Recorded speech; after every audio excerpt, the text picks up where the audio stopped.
Hello friends, welcome to all of you once again on this YouTube channel, and I am your best buddy Dr. Narendra Mure will complete your English speaking course within 30 days. दोस्तों, it's my promise कि आपको English सीखने में 1 रुपया भी नहीं लगेगा। अगर आप ये पूरा ड्यूरेशन का कोर्स कर लो, ये पूरा मॉड्यूल कर लो, तो मुझे 101% गारंटी है कि आप लोग अपनी लाइफ में इंग्लिश स्पीकिंग अच्छे से कर सकते हो।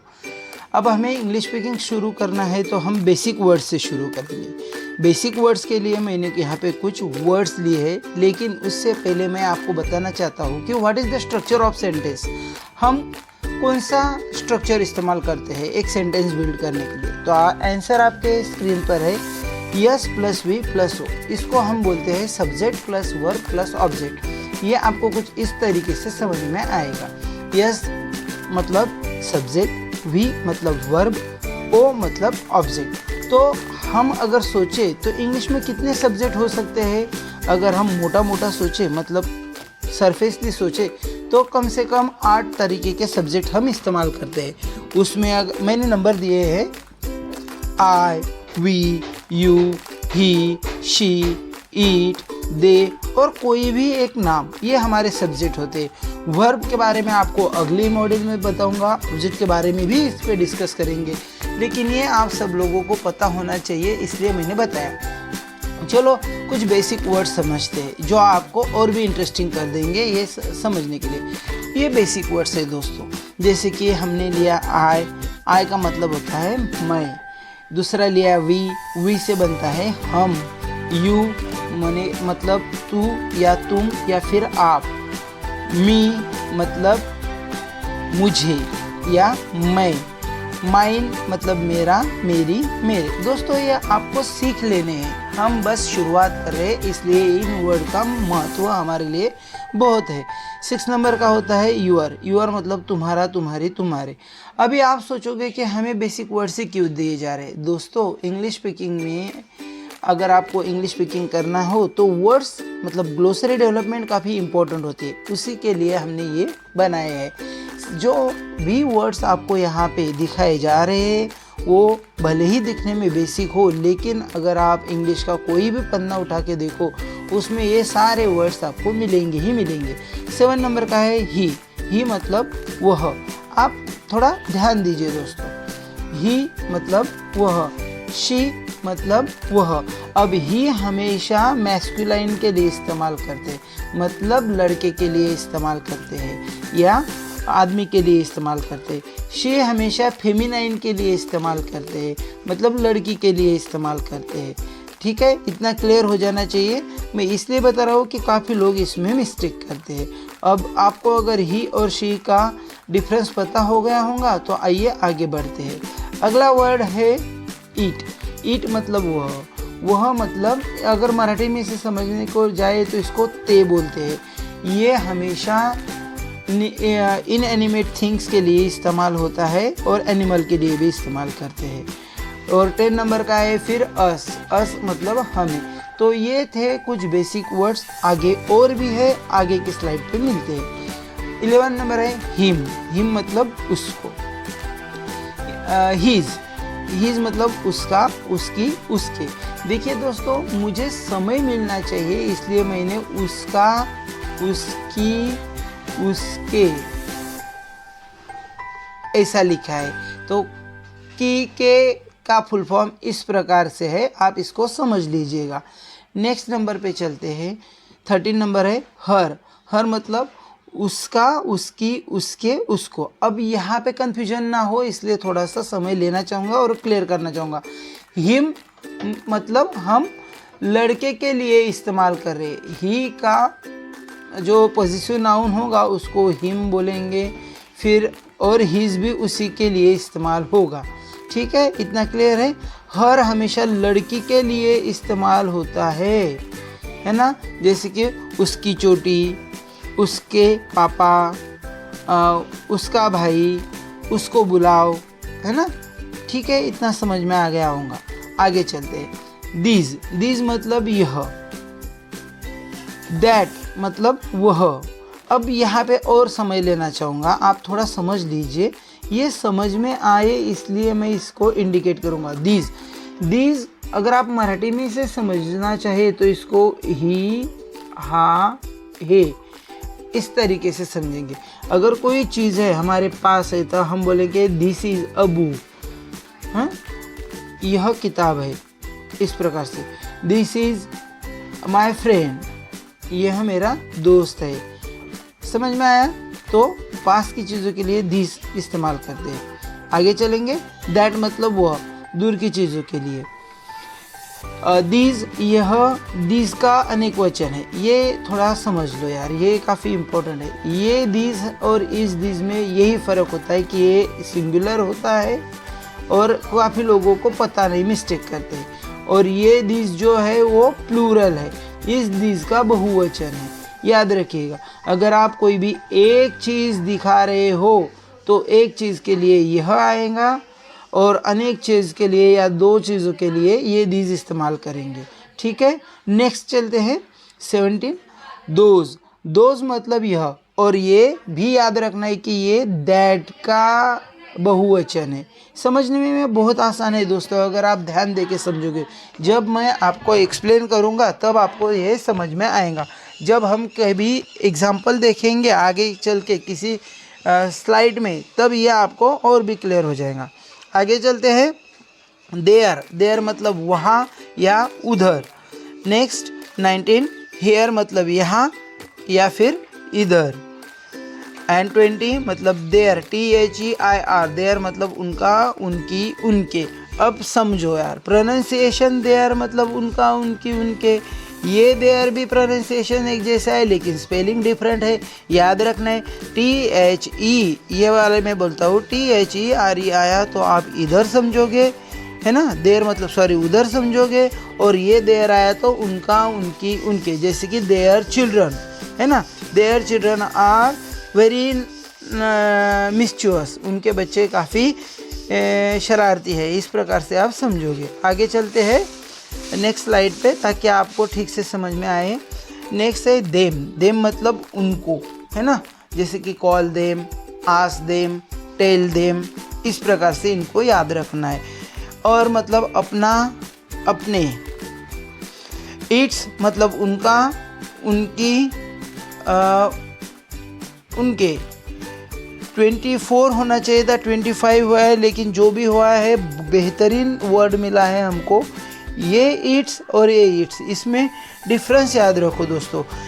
इट्स मतलब ये अगर सोचो 23 का, तो इट्स मतलब उनका, उनकी, उनके, या फिर उसका, उसकी, उसके। ठीक है, मगर ये इट्स जब आता है तो उसका फुल फॉर्म होता है इट इज़, मतलब वह है ना, वह है, ये याद रखना है।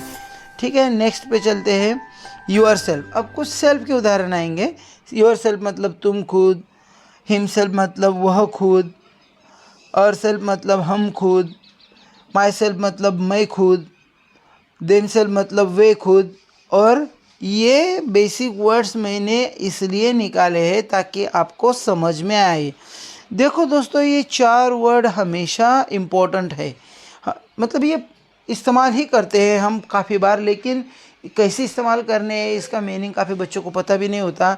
अब ये ऐसा ना हो उनके साथ, इसलिए मैंने इसको प्रॉपरली यहाँ पे डाल के रखा है। तो सबसे पहला देखते हैं आस्क। आस्क मतलब पूछना। अगर आपको किसी को कुछ भी पूछना है तो आप आस्क का ही इस्तेमाल करोगे। एग्जाम्पल दे रहा हूँ, आस्क हर, उसको पूछो। आस्क माय फादर, मेरे फादर को पूछो। आस्क योर टीचर, आपके टीचर को पूछो। अगला है हियर। हियर मतलब सुनना। क्या बोला मैंने? सुनना। जैसे हियर मतलब सुनना। डू यू हियर मी, तुम मेरा सुन रहे हो, है ना, इस प्रकार से। नेक्स्ट जाते हैं सेव मतलब बचाना। अब ये तो सबको पता है, save your money, save the water, save your life, इस प्रकार से। और आखिरी वाला है ब्रिंग मतलब लाना। कुछ भी चीज़ आपको लानी हो तो ब्रिंग का इस्तेमाल करेंगे। और कुछ बेसिक वर्ड्स है दोस्तों, उनमें हम 40 तक लेके जाएंगे इसको। जैसे कि हर सेल्फ, है ना, वह खुद, लड़के के लिए इस्तेमाल करता है। उसका बेहतरीन एग्जाम्पल यहाँ पे दिया है, आप देख लो। She decorated, herself, she decorated, है ना, और इसका मीनिंग भी देता मैं, ठीक है। She decorated the cake herself, उसने खुद केक सजाया। समझ में आया आपको? डेकोरेटेड ये पास्ट टेंस के लिए है, इसकी वजह से हमने इस प्रकार से लिया है। She decorated the cake herself, उसने खुद केक सजाया।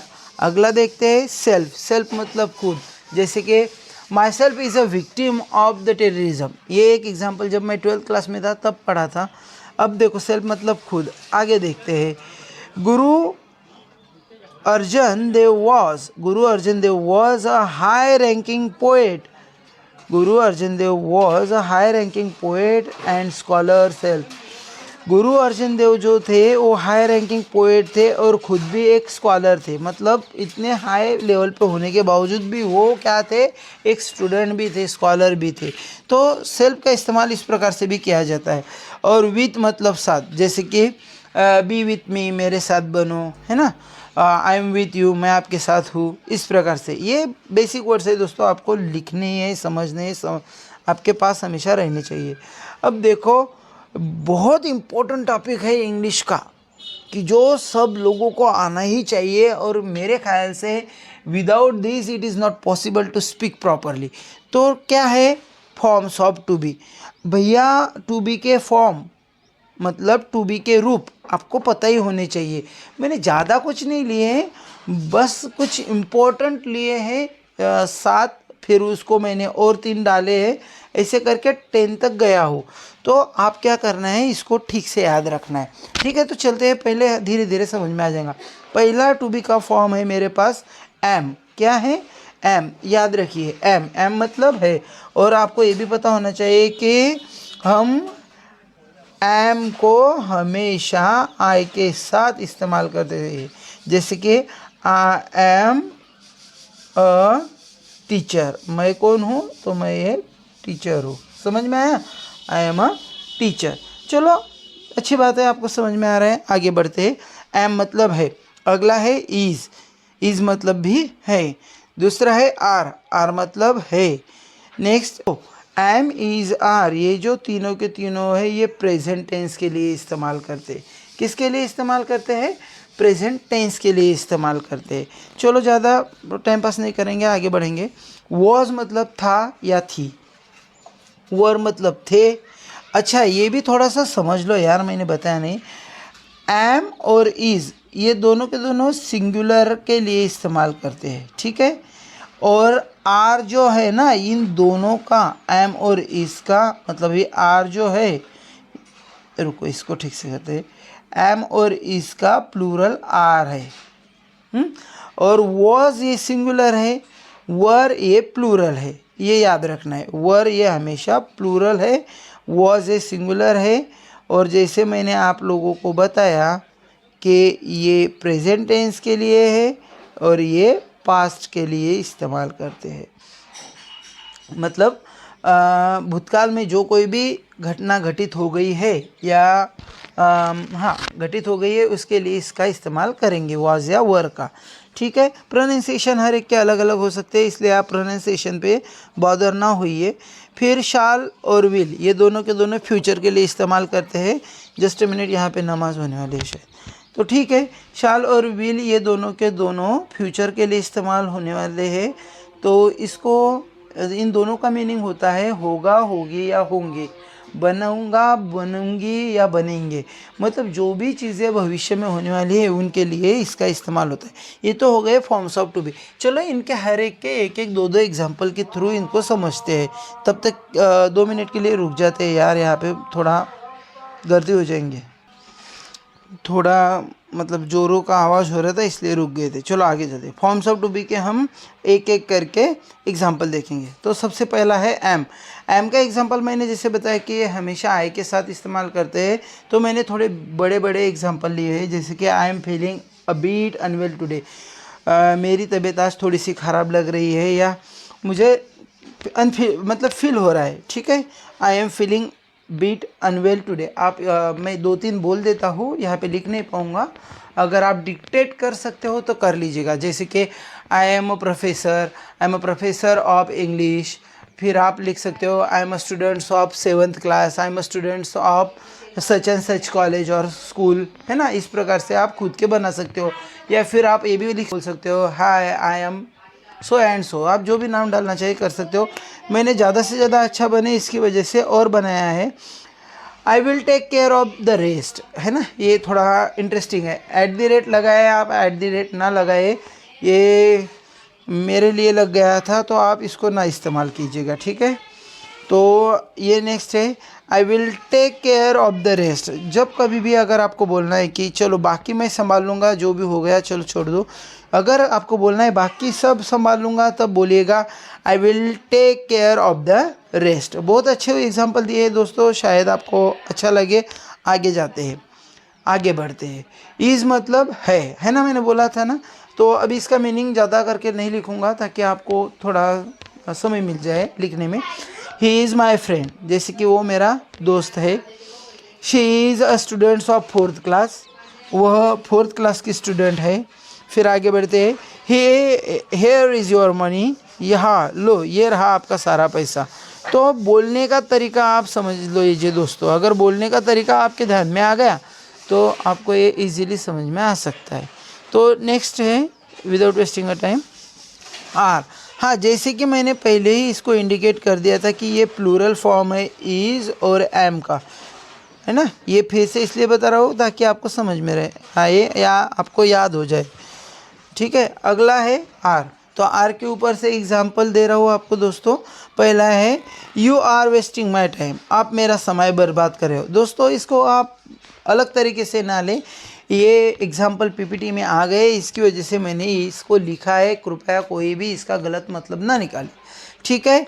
नेक्स्ट है are you in your senses, आप होश में तो है ना। और नेक्स्ट है योर फोन इज़ रिंगिंग। तो यहाँ पे आप सोचोगे कि इज़ का एग्जाम्पल लिया है दोस्तों, बाय मिस्टेक आ गया होगा, लेकिन आप याद रखिए कि हम आर के बारे में पढ़ रहे हैं तो आर का ही एग्जाम्पल हमें लेना था। चलो ठीक है, नो वरीज। तो ये हो गया आपके आर के बारे में, जिसके you are my friends, you are my brother, you are my sister in this way. अब चलो पास्ट टेंस के बारे में भी सोच लेते हैं थोड़ा सा। वॉज था या थी, है ना। जैसे कि हमने यहाँ पे ऑलरेडी लेके रखा है कि ये एक वचनी के लिए इस्तेमाल होता है जब आपका कर्ता, मतलब जब आपका सब्जेक्ट, जो हमने पढ़ा है ना, आपका सब्जेक्ट। ज़्यादा करके स्टूडेंट सब्जेक्ट का मतलब यही निकालते हैं कि कोई ना कोई विषय है जो हम पढ़ते हैं, जैसे मैथ हो गया, इंग्लिश हो गया, हिंदी हो गया, फिर अपना मदर टंग वाला कोई सब्जेक्ट हो गया, साइंस वाला हो गया, तो सब्जेक्ट उसको रेफ़र करते हैं ज़्यादातर के। लेकिन यहाँ पे मैं बताना चाहूँगा सब्जेक्ट मतलब कर्ता, जो मैंने शुरुआती ही में ही आपको बता दिया। चलो ठीक है, आगे चलते हैं। आई होप कि आपको समझ में आ रहा होगा। और ये भी बताया कि वॉज हमेशा एक वचनी होता है, मतलब सिंगल होता है, सिंगुलर होता है। और दूसरी चीज़ ये बताया कि ये पास्ट टेंस दर्शाता है। तो इसके एग्जाम्पल के थ्रू इसको समझते हैं और डिटेल। ही वॉज सिक, वह बीमार था। He was my best friend, वो मेरा काफ़ी अच्छा दोस्त था। या फिर ही वॉज माई फ्रेंड, मेरा दोस्त था। आगे the weather was very cold yesterday, अरे यार कल ना काफ़ी ठंड थी या मौसम ठंडा था। तो ये वॉज के हिसाब से हो गया। आप थोड़ा कॉमेडी के हिसाब से देखें तो आप भी ऐसा सोच सकते हो कि कल हम उधर घूम रहे थे, उधर कुआं था, कुएं में झांक रहे थे, और कुएं में थे नहीं, कुआं था। तो चलो ठीक है, इसको एडिट कर देंगे यार। एंड नेक्स्ट वन इज़ वर, ये थे है प्लूरल के लिए, हैं। दे वर हैप्पी, वो बहुत खुश थे। We were at the park, हम पार्क में थे। द स्टूडेंट्स वर स्टडिंग, छात्र पढ़ रहे थे। If I were you I would do that, अगर मैं तुम होता तो मैं ऐसा करता। मतलब अगर आपकी जगह पर मैं होता तो मैं ऐसा करता। इस प्रकार से लेने की कोशिश की है। They were very busy and I think so last one भी होगा, ठीक है। The children were playing outside, बच्चे बाहर खेल रहे थे। तो देखो दोस्तों, ये सारी चीज़ें हमने लिए हैं, आपको शायद समझ में आया होगा, बहुत अच्छा भी लगा होगा। और दो शब्द बाकी है। शाल मतलब होगा, होगी, होंगे, है ना।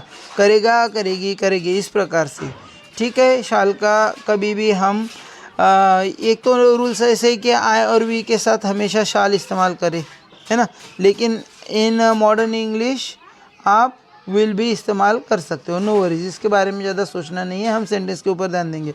आई shall go to the market tomorrow, कल मैं बाज़ार जाऊँगा। We shall complete this work, हम इस काम को पूरा करेंगे।